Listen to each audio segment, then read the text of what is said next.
اللہ جنگ کرنے والوں کو، جہاد کرنے والوں کو پسند کرتا ہے۔ تم اس میدان میں لڑائی کرو، اللہ پسند کرتا ہے۔ اتنی لڑائی کرو، اتنی لڑائی کرو، اگر کفار تم پر حملہ اور تم پر چڑھائی کر کے بیٹھے، تم بھی لڑائی کرو، تم بھی ان کا مقابلہ کرو، اس لیے کہ اللہ جنگ کرنے والوں کو پسند کرتا ہے۔ جو تم پر چڑھائی کرے اور تم اس موقع پہ ان سے اگر لڑائی کرتے تو اللہ اس موقع پر اس جہاد کرنے والے مجاہدین کو پسند کرتا ہے۔ میرے پیارے ساتھیوں، اور یہ بھی نصیحت کرتے ہیں، آئے میرے بیٹوں، میدان جنگ میں اگر تم مارے جاؤ، قتل کیے جاؤ، شہید ہو جاؤ، تو تم پرواہ اپنی جان کی نہیں کرنا، اگر پرواہ کرنا تو اسلام کی پرواہ کرنا۔ اسلام سے پہلے اپنے بھائی کے انتقال کے موقع پر بھائی کے انتقال سے رو رہے ہیں، مرثیہ گا رہے ہیں، لیکن جب اسلام لے کے آ گئی آخرت کی تیاری دیکھیے، اپنے 4 بیٹوں کو یہ نصیحت کر رہی ہے کہ اے میرے بیٹوں، اسلام کا پرچم جھکنے نہ دینا، اسلام کا جھنڈا مغلوب نہ ہونے دینا، چاہے کچھ بھی ہو جائے، ہمیشہ اسلام کا جھنڈا غالب کرتے رہنا۔ ماں کی نصیحت سنتے ہی بیٹے نے جنگ کی تیاری شروع کی، جنگ میں لڑنا شروع کیا۔ میرے پیارے ساتھیوں، لڑتے گئے اور چاروں کے چاروں بیٹے شہید کر دیے گئے۔ جب حضرت خنسا کے پاس یہ خبر آئی کہ ماں تمہارے 4 بیٹے شہید کر دیے گئے، ماں نے اللہ کا شکر ادا کیا، کہا کہ اللہ کا شکر ہے، الحمدللہ پڑھا۔ میرے بھائیوں، جب کسی کا انتقال ہوتا ہے، کسی کی موت ہوتی ہے، تو ہم اور آپ انا للہ پڑھا کرتے ہیں، غم کے مارے انا للہ پڑھا کرتے ہیں، لیکن اس موقع پر جن کا 4 بیٹا میدان جنگ میں شہید کر دیا گیا، میدان جنگ میں انتقال ہو گیا، اپنے 4 بیٹے کے انتقال کے بعد بھی ماتم نہیں کر رہی ہے، نوحہ نہیں کر رہی ہے، گریبان نہیں پھاڑ رہا ہے، بلکہ اگر کچھ کہہ رہا تو کہہ رہا کہ اللہ کا شکر ہے جس نے مجھے 4 بیٹے دیے تھے اور میں نے ان 4 بیٹوں کو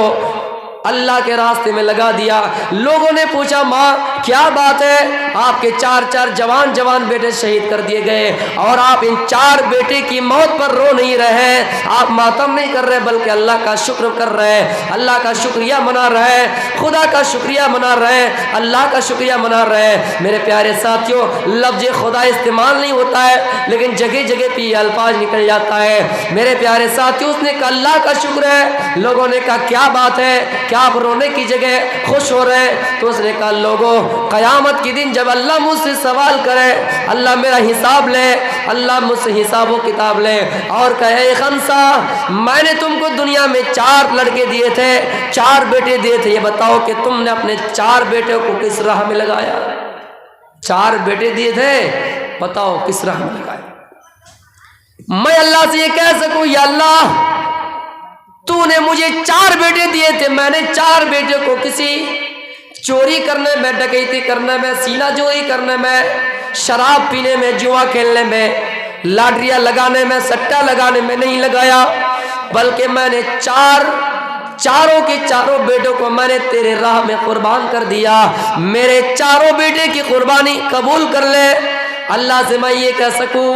آئے اللہ، میں نے ان 4 بیٹوں کو تیرے راہ میں لگا دیا اور میں اس لیے خوش ہو رہی، اس لیے اللہ کا شکریہ منا رہی ہوں۔ اللہ جب مجھ سے سوال کرے تو میں اللہ کو خوشی جواب دے سکوں اور میں ان سوال کا جواب دے سکوں اور اپنے مقصد میں کامیاب ہو سکوں۔ میرے پیارے ساتھیوں، اس زمانے کی مائیں تھی جو ہمیشہ اپنے بیٹوں کو نصیحت کر رہی تھی، وہ میرا بیٹا میدان میں جنگ میں جا رہے ہو لیکن پیٹ پھیر کر بھاگ مت جانا۔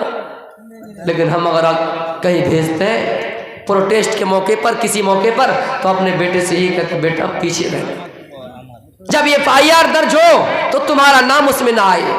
جب گولیاں چلائی جائے تو تم پیچھے ہٹ جانا، وہ گولیاں تمہارے جسم پہ نہ لگے۔ ہمیں اور آپ کو اسلام کی قدر نہیں ہے۔ آئے اس انصاری صحابیہ کی واقعے کی طرف۔